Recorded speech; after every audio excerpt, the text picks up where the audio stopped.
दोस्तों, पिछले साल 11 अगस्त को फरीदाबाद के अंदर एक दिल दहला देने वाला वाकया हुआ था, जहां पर दो पति पत्नियों को उनके बेडरूम में उनके मुंह पर सर्जिकल टेप लगाई जाती है, हाथ पैरों को पीछे की तरफ बांध दिया जाता है और पूरे घर में से कीमती सामान, जेवर, गहने इनको चुरा करके अपने बैग में रखा जाता है और इन दोनों के सर में गोली मारकर वहां से फरार हो जाते हैं वह लोग जो उस घर में घुसे थे।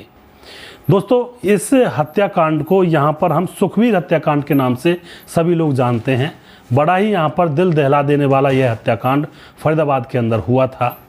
पूरी जानकारी यहाँ पर लेने वाले हैं, आखिर क्या मामला था और किस तरह से उन दो पति पत्नियों को उनके बेडरूम में ही निर्दयता से मार डाला गया था। नमस्कार, मैं हूँ सुदेश कुमार और तिरछी बात चैनल में आपका स्वागत है। दोस्तों, इस घटना को थोड़ा सा ध्यान से सुनिएगा और यहाँ पर मैं कुछ फैक्ट न्यूज़पेपर से निकाल कर लाया हूँ। इस घटना की पूरी जानकारी मैंने बड़ी मेहनत से यहाँ पर जुटाई है, तो ध्यान से इस कहानी को सुनिएगा।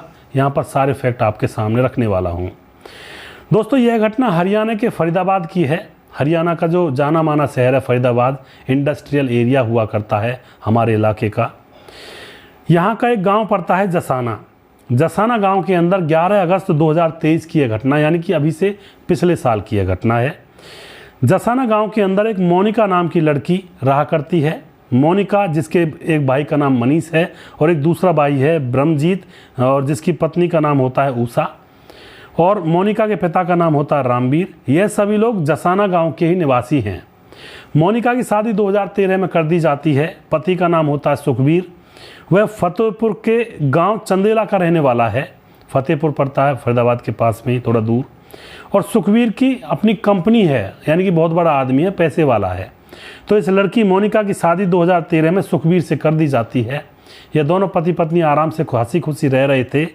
अब यहाँ पर क्या होता है, मोनिका अपने पति सुखवीर के साथ अपने ही मायके में, यानी कि अपने ही जहाँ पर उसके माता पिता रहते हैं, वहीं पर अपने माँ बाप से ही प्लॉट खरीदते हैं और उस प्लॉट में मकान बनाते हैं और उस मकान में दोनों पति पत्नी रह रहे होते हैं, क्योंकि इनकी फैक्ट्री वहीं पर थी, वहीं से थोड़ी दूर पर थी। अब क्या होता है दोस्तों, जो मोनिका के माँ बाप हैं वह भैंस वगैरह पालते हैं, दूध बेचते हैं, डेयरी का काम है। तो मोनिका के घर में दूध उसके ही माँ बाप के यहाँ से आया करता है। वह खुद शाम को लेने के लिए जाया करती है। जब नहीं जाया करती है तो उसका जो भाई है मनीष या कोई घर का और सदस्य है, उसका दूध उसके घर पर पहुंचाया जाया करता है। थोड़ी दूर में है ये दोनों, मायका भी थोड़ी दूर पर है, वहीं पर ससुराल है, 2-4 मकान छोड़ करके। अब क्या होता है, मनीष इसका छोटा भाई एक दिन क्या होता है, दूध लेकर के अपनी बहन और जीजा के घर पर जा रहा होता है। रास्ते में वह बुड़बुड़ा रहा होता है कि ये दूध लेने के लिए टाइम पर भी नहीं आते हैं और इनका दूध भी मुझे ले जाना पड़ता है, पता नहीं क्या करते रहते हैं। तो अपनी बहन और जीजा के घर पर जाकर बाहर से दरवाज़ा खटखटाता है, डोरबेल बजाता है, लेकिन कोई भी नहीं सुनता है। रात को 9 साढ़े 9 बजे का समय था। घर के अंदर पूरा अंधेरा छाया हुआ था। यह देखकर जो मनीष होता है यह थोड़ा सा अचंभे में पड़ जाता है कि रात का समय है, घर के अंदर एक भी लाइट जली हुई नहीं है, आखिर मामला क्या है। वह दरवाजे को थोड़ा धक्का देता है तो दरवाज़ा अपने आप खुला हुआ पड़ा था। वह अंदर घुसता है और अपने फ़ोन की टॉर्च जला लेता है और देखता है कि वहाँ पर स्विच बोर्ड कहाँ पर है। तो स्विच बोर्ड देखकर वह लाइट जलाता है। फिर और घर के अंदर जाता है, अगला स्विच बोर्ड देखता है तो वहाँ पर भी लाइट जला देता है फ़ोन से। अब वह सीधा अपनी दीदी के बेडरूम की तरफ जाता है, जहाँ पर उसकी दीदी का बेडरूम था। उस बेडरूम में जाने के बाद मोबाइल जला करके उस स्विच बोर्ड को ढूंढता है और बेडरूम की लाइट जला देता है। जैसे ही वह बेडरूम की लाइट जलाता है तो दीदी का जो बेड था, उस बेड पर ऐसा नज़ारा देखता है कि उसके हाथ में से जो दूध की डब्बी होती है वह छूट जाती है और सारा दूध फर्श पर फैल जाता है और एकदम ज़ोर से चिल्लाने लगता है कि बचाओ बचाओ, कत्ल हो गया। यहाँ पर दोस्तों उसकी बहन के मुंह पर सर्जिकल टेप लगी हुई थी और जीजा के मुंह पर भी सर्जिकल टेप लगी हुई थी। दोनों बहन और जीजा एक ही बेड पर पड़े हुए थे। दोनों के हाथ पांव पीछे की तरफ बंधे हुए थे और दोनों के सर में गोलियां मारी गई थी और पूरा बेड खून से लहूलुहान था और जीजा और बहन दोनों मृत अवस्था में पड़े हुए थे। पूरे घर में वह जब सामान बिखरा हुआ देख रहा था पहले आते टाइम, तो उसको लग रहा था ज़रूर इस घर के अंदर कुछ ना कुछ हुआ है। घबराया हुआ वह पहले से ही था, और अब जब लाशों को देख लेता है अपनी बहन और जीजा की, तो उसके पांव डगमगाने लगते हैं और जैसे तैसे वह घर से भाग करके बाहर निकलता है। जोर जोर से आवाज़ लगाता है कि खून हो गया, खून हो गया। अड़ोसी पड़ोसी वहाँ पर पहुँचते हैं, जबकि वह घर थोड़ा सा एकांत में था, लेकिन फिर भी वहाँ के दूर दूर के जो घरों के लोग थे वे वहाँ पर इकट्ठा होते हैं। और वह जब देखते हैं मामले को, तो लोग भी अपनी आंखों पर हाथ रख लेते हैं, और फिर वहाँ पर पुलिस को बुलाया जाता है। दोस्तों, पुलिस आती है। अब पुलिस मामले की जांच पड़ताल करती है, लाशों को देखती है, घर के अंदर पूरा सामान बिखरा हुआ पड़ा था। तो पहली नज़र में पुलिस को यही लगता है कि शायद यह लूटपाट का मामला है, लूटपाट करने के लिए कोई आया होगा, इन्होंने विरोध किया होगा और फिर उन्होंने इनको बांधकर मार दिया होगा। उधर पुलिस देखती है उस घर के अंदर जो सीसीटीवी कैमरा लगा हुआ था उसको भी तोड़ा गया था, तोड़ करके उसको फेंक गए थे, अपने साथ ले गए थे। यानी कि पुलिस अब यह भी समझ रही थी कि हो ना हो कोई इनका जानने वाला ही था जो इनकी सारी चीज़ों को जानता था। अब दोस्तों, पुलिस के सामने एक बड़ी चुनौती थी कि आखिर इनकी हत्या किसने की है। पुलिस मामले की जांच पड़ताल में जुट जाती है, और वहाँ पर जो इस लड़की मोनिका के मायके वाले थे, मायके वालों के गांव के थे, वो सारे लोग आ चुके थे। अब पुलिस पूछती है कि सबसे पहले इस घर के अंदर कौन आया, तो मनीष कहता सर मैं आया था दूध लेने के लिए। तो पुलिस उसी से पूछताछ करती है और पूछती है कि आखिर मामला क्या है। तो मनीष पुलिस को डिटेल बताता है कि साहब यह जो लड़की है यह मेरी बहन है मोनिका, और इसके साथ में जो आदमी है यह मेरा जीजा है सुखबीर। 2013 में इनकी शादी हुई थी, और सुखबीर फतेहपुर के गांव चंदेला का रहने वाला है। और यहाँ पर जो मनीष होता है वह बताता है कि जीजा सुखबीर को अपनी फैक्ट्री में आने जाने के लिए अपने गाँव से बहुत लंबी दूरी तय करनी पड़ती थी। तो 2 साल पहले ही कंपनी के थोड़ा दूर ही एक कॉलोनी में इन्होंने 2 मंजिला मकान बनवाया, और पति पत्नी यहाँ पर एक साथ रहा करते थे। यह बात मनीष पुलिस को बताता है, और यह भी बताता है कि सुखबीर जो मेरा जीजा था बहुत ही हंसमुख था, और किसी से भी उसका कोई बैर नहीं था। वह हर 10-15 दिन में हमारे घर पर आ जाया करता था, और अभी 12 दिन पहले उसने एक ऑडी क्यू कार ली है जिसकी कीमत है 40 लाख रुपए। यह खरीदी है, और कार खरीदने के बाद हमारे जीजा ने हमें पार्टी भी दी थी इस खुशी में कि गाड़ी लेकर आए हैं। दोस्तों, यह सारी बात यहाँ पर जो मनीष होता है वह पुलिस के सामने बयां कर देता है।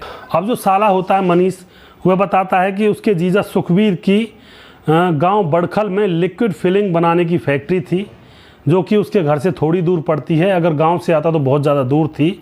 पत्नी मोनिका हाउसवाइफ थी, तो इनको अभी तक बच्चे पैदा नहीं हुए थे। इनकी शादी को 8-10 साल गुजर चुके थे। इस बात से भी दोनों परेशान रहा करते थे। जसाना गांव में ही मोनिका का मायका भी था, और उसके मायके वालों का दूध का काम भी था, जो मैं पहले ही बता चुका हूँ। मोनिका रोज़ शाम को मायके से दूध ले जाती थी। अब 11 अगस्त को मोनिका की तबीयत खराब हो जाती है, तो वह पिता रामवीर से कहती है कि बाबूजी मेरा दूध जो वहाँ से मुझे लाना है वह किसी और के हाथों भिजवा देना। तो जो पिता होता है रामवीर, वह कहता है ठीक है मैं भिजवा दूंगा। तो वह अपने छोटे बेटे से कहता है मनीष से कि दूध देकर आ, अपनी बहन के घर पर दे आ दूध। तो मनीष कहता है वो लेकर क्यों नहीं जाते हैं, क्योंकि भाई बहन का ऐसा ही रिश्ता होता है, वो लेकर क्यों नहीं जाते हैं, घर पर ही तो रहते हैं। लेकिन फिर भी मनीष दूध लेकर गया था, और रात को 9 बजे मनीष वहाँ पर दूध लेकर पहुँचता है, और वहाँ पर बहन और जीजा की लाशें बेडरूम में पड़ी हुई मिलती हैं। यह सारी घटना पुलिस के सामने मनीष बयां करता है। अब दोस्तों, रात के 12 बजे फरीदाबाद के पुलिस कमिश्नर ओपी सिंह और क्राइम ब्रांच के अधिकारी भी घटनास्थल पर पहुंच जाते हैं और सबूत जुटाने लगते हैं। तो यहाँ पर लूटपाट का अंदेशा उनको था ही पहले से ही, और वह पूछते हैं घर वालों से कि कोई रंजिश किसी से हो तो हमें बताएं। घर वाले कहते हैं कि यह तो बहुत ही हंसमुख स्वभाव का था सुखबीर, तो इसकी किसी से भी कोई रंजिश नहीं थी। लेकिन पुलिस वाले सोचते हैं कि इसकी अमीरी को देख करके शायद कोई लूटपाट करने के लिए आया होगा, कि अभी अभी गाड़ी भी ली है, पैसा बहुत होगा, तो इसका हत्याकांड यहाँ पे हो गया है इस चक्कर में। अब दोस्तों, पुलिस यहाँ पर सीसीटीवी कैमरों को देखती है, तो घर के अंदर वाले सीसीटीवी कैमरे टूटे पड़े थे। तो पुलिस बाहर देखती है किसी और जगह पर कोई सीसीटीवी कैमरा लगा हुआ हो, तो दूर दुकान पर सीसीटीवी कैमरा लगा हुआ पुलिस को नज़र आ जाता है, और सीसीटीवी कैमरे को खंगाला जाता है। तो उसमें पता लगता है कि दिन में 4 बजे के आसपास 4 लोग वहाँ पर आए थे बाइकों से। बाइक के नंबर अच्छी तरह से उसमें साफ साफ दिखाई दे नहीं रहे थे। 4 लोग आए थे, मुंह पर मास्क लगे हुए थे, और पुलिस उनकी डिटेलिंग निकालती है, और डिटेलिंग निकाल कर फ़ोटो वगैरह निकाल लेती है। वह तकरीबन 55 मिनट तक उस घर के अंदर रहे और उसके बाद घर में से निकलकर वह चारों बाइक को लेकर फरार हो जाते हैं। अब यहाँ पर यह मामला पुलिस को मिल चुका था, उनकी फ़ोटो वगैरह मिल चुकी थी। अब दोस्तों यहाँ पर लाशों को पोस्टमार्टम के लिए भेज दिया जाता है और अज्ञात कातिलों के खिलाफ धारा 302 और 395 के तहत उनके खिलाफ मामला दर्ज किया जाता है। लेकिन घर के फ़ोन, लैपटॉप भी घर से गायब थे, पैसे भी गायब थे और सोना चांदी भी गायब था। इस बात को बार बार सोच करके पुलिस को लगता था कि शायद हो सकता है घर के किसी व्यक्ति का काम है। और दोस्तों उसके बाद जब यहाँ पर और ज़्यादा छानबीन की जाती है तो बाहर लगे सीसीटीवी कैमरे से 4 लोगों का पता चलता है। उनके जब फ़ोटो लिए जाते हैं तो मनीष के सामने उन फ़ोटोज़ को रखा जाता है कि तुम बताओ इनमें से कोई पहचान में आता है या नहीं आता है। तो मनीष वहाँ पर एक फ़ोटो को पहचान लेता है और मनीष एकदम से बोलने लगता है कि यह जो मास्क लगाया हुआ है, इस फ़ोटो को मैं जानता हूँ और यह मेरे बड़े भाई ब्रह्मजीत की पत्नी उषा का भाई है, जिसका नाम है विष्णु, जो कि दिल्ली में रहता है। अब यहाँ पर उस फोटो को पुलिस उषा और उसके पति ब्रह्मजीत को दिखाती है तो वह एकदम से घबरा जाते हैं और कहते हैं कि विष्णु यहाँ पर अपने जीजा की बहन को मारने के लिए आखिर क्यों आएगा, उसकी क्या दुश्मनी है। लेकिन पुलिस अपने हिसाब से छानबीन करती है।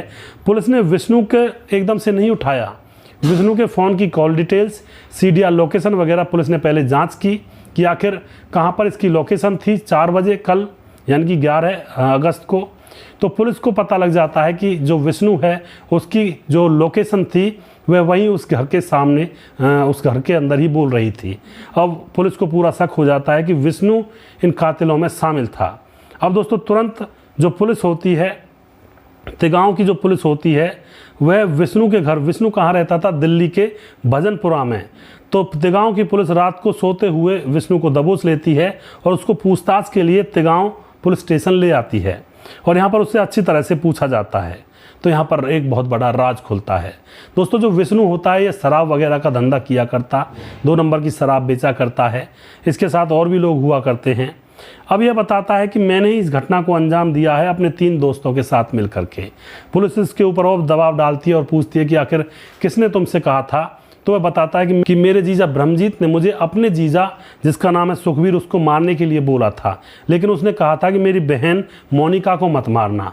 अब दोस्तों यहाँ पर वह बताता है कि मोनिका का जो बड़ा भाई है ब्रह्मजीत, तो यहाँ पर बताया जाता है कि ब्रह्मजीत और कुलदीप, सोनू, जतिन और विष्णु, इन तीनों को पुलिस अरेस्ट कर लेती है और फिर यहाँ पर और भी ज़्यादा खुलासा इनसे करवाती है। अब यहाँ पर बताया जाता है कि जो सुखवीर होता है उसका ससुराल में आना जाना बहुत ज़्यादा रहा करता था, हंसमुख स्वभाव का था, कोई दिक्कत भी नहीं थी किसी को भी। ब्रह्मजीत की पत्नी यानी कि जो सुखवीर का बड़ा साला है, उसकी पत्नी उषा पूरे परिवार में सबसे ज़्यादा खूबसूरत थी, सुंदर थी और उससे वह हंसी मजाक किया करता था। एक दिन सुखवीर घर पर आता है तो घर पर कोई भी नहीं था। उषा बाथरूम में अकेली नहा रही थी और वह बाहर बैठकर उसका इंतज़ार करने लगता है और उसके फ़ोन को जैसे देखता है तो उसके कुछ प्राइवेट फ़ोटो उसमें नज़र आ जाते हैं। कुछ प्राइवेट पलों को कैप्चर किए हुए वीडियोज़ भी उस फ़ोन के अंदर पड़े थे।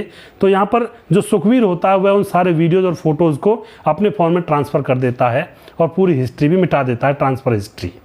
दोस्तों उसके बाद वह वहाँ से चला जाता है। वह उसको अब ब्लैकमेल करना चाहता था तो सुखवीर वहाँ से अब चला जाता है और दूसरे दिन किसी दिन फिर से आता है और जब वहाँ पर घर पर कोई नहीं था तो फिर से आकर के वह उषा से कहता है कि जैसा मैं करूँ वैसा तुम्हें करना होगा, वरना मेरे पास तुम्हारे ऐसे वीडियो फ़ोटो हैं, इनको मैं वायरल कर दूंगा और तुम बदनाम हो जाओगी। जैसे ही वह उषा को उन वीडियोज़ और फोटोज़ को दिखाता है जिसमें उषा नग्न हालत में थी, तो उषा एकदम से खतरनाक रूप धारण कर लेती है और अपने जीजा के मुंह पर थप्पड़ मार देती है और उसको घर से निकाल देती है कि तू ऐसी हरकत करेगा, मुझे तेरे ऊपर इतना यकीन नहीं था। यहाँ से अब उस सुखवीर को निकाल दिया जाता है, लेकिन वो फिर भी बार बार उषा को टॉर्चर कर रहा था, यानी कि अपने बड़े साले की पत्नी उषा को। अब जो उषा होती है वह अपने पति ब्रह्मजीत को बताती है कि मुझे आपका जीजा सुखवीर ब्लैकमेल कर रहा है, मेरे वीडियोस फोटो मेरे फ़ोन में से चुराए हैं उसने। अब जो उषा होती है वो अपने भाई विष्णु को भी बता देती है, जो कि दिल्ली के अंदर दारू वगैरह का काम किया करता है और उसका खून खौल उठता है और वह अपने जीजा के ऊपर गुस्सा करता है, ब्रह्मजीत के ऊपर, कि एक ऐसा पति है जो अपनी पत्नी के अपमान का बदला भी नहीं ले सकता है। वह आकर के ब्रह्मजीत को खरी खोटी सुनाता है, तुम कैसे जीजा हो, कैसे पति हो। तो ब्रह्मजीत के मन में भी बदला लेने की तो भावना थी, तो ब्रह्मजीत अपने साले विष्णु के साथ मिल जाता है अपने जीजा को मरवाने के लिए। और कहता है कि मेरी बहन को मत मारना, सिर्फ जीजा को ही मारना है। तो यहाँ पर ये प्लानिंग कर लेते हैं विष्णु, ब्रह्मजीत और सोनू, जतिन, कुलदीप, ये 3 लोग मेरठ के थे जो दोस्त थे विष्णु के। ये सारे लोग मिलकर प्लानिंग करते हैं और प्लानिंग के तहत विष्णु अपने 3 दोस्तों के साथ 2 मोटरसाइकिल चोरी करता है और चोरी हुई मोटरसाइकिलों को लेकर के वह पहुंच जाते हैं सुखवीर के मकान के पास। दोस्तों 11 अगस्त का दिन था, जन्माष्टमी थी उस दिन, और चोरी हुई मोटरसाइकिलों से वह 4 लोग वहां पर पहुंचते हैं, मोनिका के घर में घुस जाते हैं और मोनिका के घर में घुसने के बाद चारों के मुंह पर मास्क लगे हुए थे। सबसे पहले वह सीसीटीवी कैमरों को तोड़ते हैं, उसके बाद दोस्तों वहां पर डकैती करते हैं और सारी चीज़ों को चुराते हैं, सारा सामान अपनी बैग में रखते हैं, लैपटॉप, फ़ोन, जो भी कीमती जेवरात, गहने और जितने भी सारी चीज़ें, पैसे वगैरह, रुपया, सबको अपने जेब में उसमें रखते हैं, पॉकेट, सबको अपने बैग में रखते हैं। मोनिका और उसके पति सुखवीर को मुंह पर टेप लगा करके, हाथ पैर बांध करके बेड पर डाल दिया जाता है।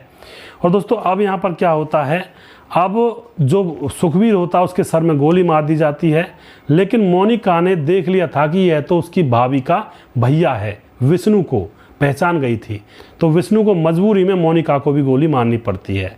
इन दोनों को मार करके यह लोग वहाँ से फरार हो जाते हैं, लेकिन सीसीटीवी कैमरे में यह कैद हो जाते हैं जो कि दूर दुकान पर लगा हुआ था। दोस्तों यह मामला इस तरह से खुलता है, इन सभी लोगों को पुलिस अरेस्ट करती है, लेकिन जब सुखवीर के माँ बाप से पूछा जाता है तो वह किसी और ही मामले की यहाँ पर गुहार लगाते हैं।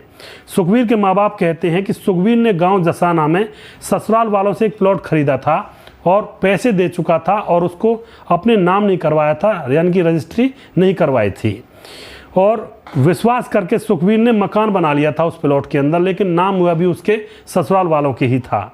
ससुरालियों ने चुपके से सुखवीर के प्लाट पर लोन ले लिया, उनके मन में मतलब एक तरह से लालच आ गया, और ससुरालियों ने सुखवीर की पत्नी के नाम पर लाइफ पॉलिसी भी ले रखी थी, जिसका नॉमिनी मोनिका का पिता बताया जा रहा था, और किस्त सुखवीर भरा करता था। सुखवीर बड़ा मिलनसार व्यक्ति था उसके माँ बाप के हिसाब से। सुखवीर ने साले ब्रह्मजीत, जो बड़ा साला है ब्रह्मजीत, उसको अपने पैसों से पानी का प्लांट भी लगा कर दिया था और कहा था कि अपनी रोजी रोटी इससे कमाओ। अब कुछ दिन गुजर जाते हैं तो सुखवीर को लगता है कि जिस मकान में मैं रह रहा हूं उस प्लॉट को अपने नाम करवा लेता हूं, क्योंकि पैसे तो दे चुका हूं।